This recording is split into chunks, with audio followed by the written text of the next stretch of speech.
Bienvenidos a El Tablero Geopolítico. Para entender qué pasó con ese préstamo histórico del Fondo Monetario, hay que hablar claro y con nombres propios, porque esos 45.000 millones de dólares no se evaporaron por arte de magia, no se fueron solos. Hubo decisiones políticas concretas, firmadas por personas concretas, que permitieron que semejante endeudamiento terminara, en la práctica, siendo un salvataje del sistema financiero y no un programa económico para el país. Empecemos por el principio. El gobierno de Mauricio Macri decidió en 2018 recurrir al Fondo Monetario Internacional y lo hizo de la mano de Nicolás Dujovne y Luis Toto Caputo. Ellos fueron los arquitectos del acuerdo. Ellos negociaron los términos y ellos garantizaron ante el fondo que la Argentina podía recibir y manejar el crédito más grande en la historia del organismo. Y también fueron quienes avalaron un esquema que en lugar de fortalecer la economía, terminó alimentando la bicicleta financiera y la fuga de capitales. La secuencia es conocida. Durante los primeros años del macrismo se permitió la entrada masiva de capitales especulativos, atraídos por tasas elevadísimas que no podían sostenerse en el tiempo. El ministro de Finanzas, Luis Caputo, alentó ese modelo. Caputo fue quien colocó deuda a un ritmo récord, quien promovió instrumentos financieros de corto plazo y quien abrió la puerta para que los fondos de inversión entraran, ganaran rendimientos extraordinarios y salieran sin restricciones. Ese flujo jamás tuvo un correlato productivo, era pura especulación. Cuando la economía empezó a mostrar tensiones, aquellos mismos capitales exigieron la salida inmediata. La presión sobre el dólar se volvió inmanejable y ahí aparece el rol del Fondo Monetario Internacional. Pero no aparece para proteger la economía argentina. Aparece para garantizar que esos capitales pudieran retirarse sin pérdidas. Mauricio Macri ya había decidido que el costo lo pagaría la Argentina entera. Su equipo económico, Dujovne, Caputo y el resto de la mesa chica, aceptó un préstamo sabiendo que el país no tenía capacidad real de repago. Ese dinero entró por una ventanilla y salió por otra. El Banco Central, entonces presidido por Federico Sturzenegger y luego por Guido Sandleris, vendió miles de millones de dólares para sostener el tipo de cambio y para permitir la dolarización de los fondos que habían apostado al carry trade. Tanto Sturzenegger como Sandleris sabían que estaban quemando divisas para financiar la salida de capitales privados. Sabían que no estaban defendiendo la economía real, sino cubriendo pérdidas ajenas. Sin embargo, siguieron adelante. Y el Fondo Monetario Internacional lo permitió. Firmó el acuerdo, habilitó desembolsos gigantescos y validó un programa que violaba sus propias reglas internas. Los informes técnicos del organismo advertían que el préstamo era riesgoso y que no había garantías de estabilidad, pero aún así se otorgó. ¿Por qué?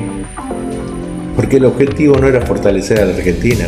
El objetivo era garantizar que los bancos y fondos con exposición en el país pudieran retirarse ordenadamente. El rescate fue para ellos, no para los argentinos. Es importante decirlo con todas las letras. El préstamo no fue para pagar jubilaciones, ni para financiar obra pública, ni para sostener el desarrollo. No hubo rutas, no hubo trenes, no hubo hospitales, no hubo nada. Los 45.000 millones no generaron un solo activo para el país. La plata se usó para cubrir el agujero financiero generado por las políticas del propio gobierno de Macri y sobre todo para compensar a los actores que habían apostado a un negocio financiero insostenible. Después vino lo previsible. Cuando los dólares se fueron, quedó la deuda. Y cuando quedó la deuda, llegaron las condiciones del Fondo Monetario. Ajuste fiscal, recorte del gasto, caída del salario real, contracción del crédito, suba de tarifas. Las mismas recetas de siempre. El macrismo dejó el país con un endeudamiento monumental, sin reservas y sin un plan económico consistente. Y dejó también un acuerdo estructural que condiciona a todos los gobiernos posteriores. Hoy cada argentino paga y seguirá pagando las consecuencias de decisiones tomadas por un pequeño grupo de funcionarios: Mauricio Macri, Nicolás Dujovne, Luis Caputo, Federico Sturzenegger, Guido Sandleris y quienes acompañaron ese esquema. Esos nombres deben estar en la discusión, no por revancha política, sino por responsabilidad histórica. El préstamo no cayó del cielo, fue gestionado, firmado y ejecutado por personas que sabían exactamente qué estaban haciendo. El Fondo Monetario Internacional, por su parte, sigue sosteniendo que cometió errores de cálculo, pero la realidad es una sola. El organismo actuó como garante del sistema financiero internacional, nunca como socio de desarrollo. Permitió que los dólares entraran para rescatar a los acreedores privados y dejó a la Argentina con la deuda más grande de su historia. Y lo hizo con un nivel de improvisación política que terminó arrastrando al país a un escenario de dependencia casi perpetua.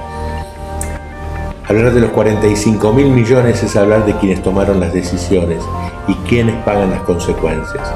Es hablar de un préstamo que no construyó nada, que no estabilizó nada y que no dejó nada salvo una deuda inmensa.